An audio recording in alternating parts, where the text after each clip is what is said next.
Hey kids, it's Mr. Understanding. Just here logging in with a new one. All right, so one is part of the October Halloween season kind of thing. One thing I wanted to talk about, found footage movies, and I'm going to be bringing up a couple of these over the next several weeks. This one, this one is going to be This one's going to be Butterfly Kisses from 2018. Now, with found footage, I mean, uh, the subgenre gets a lot of flack, and in a lot of cases, it's well deserved flack. Um, I'm, yeah, it's a lot I just don't want to waste my time with right away. Right away when you see it, all the tropes it's going to hit, all the beats it's going to hit. The people running the cameras are probably dead, and you basically just kind of get stuck in the thing of how that happens. And, yeah, with kind of that limited a framework, what the hell can you do with it? I mean, you know, Cannibal Holocaust is still probably the granddaddy of them. Um, just I love that movie. I hate aspects of it, but at the same time, I mean, I think it's brilliant, and I think it's almost got this weird meta effect where the more you just the more people argue back and forth about it and whether what happened in it was justified and whatnot, kind of in a lot of ways adds to the legend behind the movie and kind of makes it cool. But tonight I want to talk about Butterfly Kiss. I'm going to talk about some other ones. There are a lot of ones. Troll Hunter obviously, is one of the better ones. I'm not going to talk about that. It's great, and I think people should see it, but it doesn't really, I don't know if it necessarily falls into this thing. It's terrific though. It's more of a comedy than anything else. Slug down some coffee here, but Butterfly Kisses. Okay, so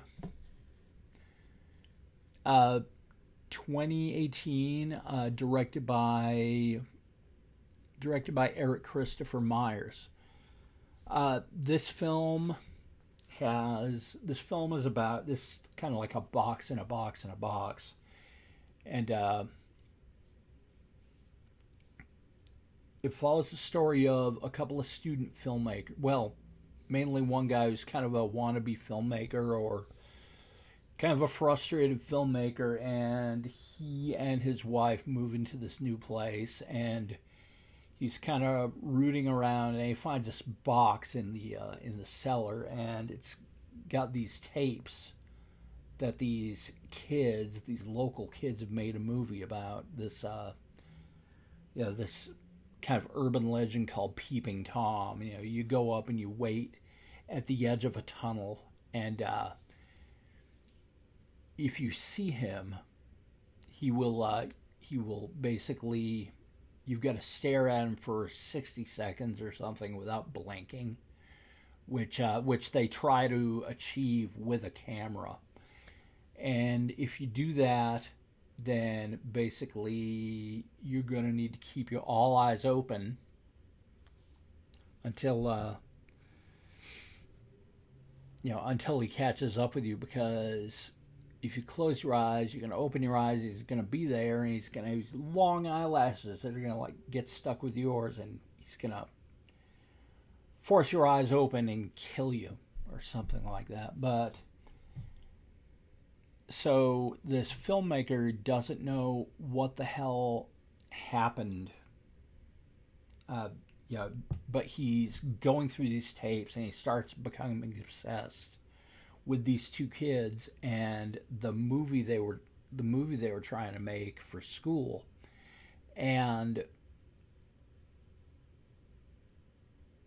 he just obsesses over this whole thing and hires a film crew, and they're trying to put together this huge project, and he becomes obsessive to the point where he's basically ruining his own life and driving all the filmmakers around him crazy. And he becomes obsessed with this whole project and Peeping Tom, and starts, I think his marriage falls apart. A bunch of stuff like that happens. And it's like, will this cursed Peeping Tom be continued by this kind of rogue filmmaker? Or, will his colleagues be able to break that hold? And when you watch it and you look into it, it's just fantastic. And what's his name? Dude who, there are a lot of kind of inside jokes or inside kind of funny or interesting things where people who are real life people, they have like, dude who made or co-directed Blair Witch Project actually appears in it and kind of sneers at this guy's efforts, which kind of funny and kind of disturbing. And it's an intense little watch, and it may or may not go the way you expect, but it's really worth seeing. I know it's easy to blow off the found footage genre. This thing is worth looking at. This is really good. It kind of goes through a few cycles and does some interesting things that you may not expect. But it's well done, very well put together, and I recommend it highly. Yeah, Butterfly Kisses.